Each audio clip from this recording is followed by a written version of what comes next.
তাহলে অভিজিৎ সেন ফাইনালি মুখ খুললেন। Hello and welcome to the new episode of this channel. Abhijit Sen যিনি একজন স্টার ডিরেক্টর আমি মনে করি অন্তত, কারণ তিনি আমার অন্যতম পছন্দের ডিরেক্টর।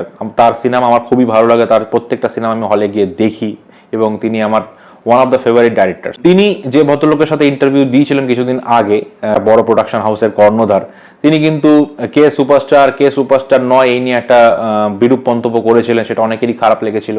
যদিও অভিজিৎ সেন জিতকে নিয়ে কোনো মন্তব্য সেরকম করেননি, নেগেটিভ কোনো মন্তব্য, কিন্তু যেহেতু তিনি সেই ইন্টারভিউর পার্ট ছিলেন বলে হয়তো তাকেও ইনডিরেক্টলি ব্যাপারটা এফেক্ট করেছে। তবে এবার তিনি কিন্তু মুখ খুলেছেন এবং তিনি কিন্তু ক্লিয়ার কাট বেশ কিছু কথা জানিয়েছেন। তিনি বলেছেন যে জিৎ সুপারস্টার নয়, এরকম মন্তব্য কিন্তু আমি করিনি।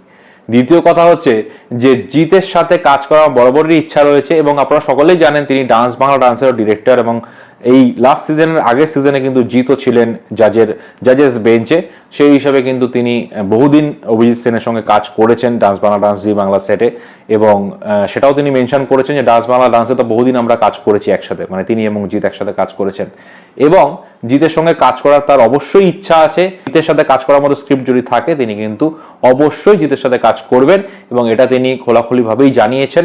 সুতরাং তিনি যে বক্তব্যটা করেছেন তার থেকে এই ব্যাপারটা পুরোপুরি পরিষ্কার যে অভিজিৎ সেন যিনি এখন একজন যথেষ্ট বড় নাম, কারণ তার সিনেমার জন্য সবাই অপেক্ষা করে থাকেন, বছরের শেষে তার সাথে দেব একটা ছবি অবশ্যই করে থাকেন, কারণ বক্স অফিস কালেকশন হিউজ থাকে, দর্শক উপচে পড়ে তার সিনেমা দেখার জন্য। তিনি কিন্তু জিতের সাথে সিনেমা করতে ইচ্ছুক।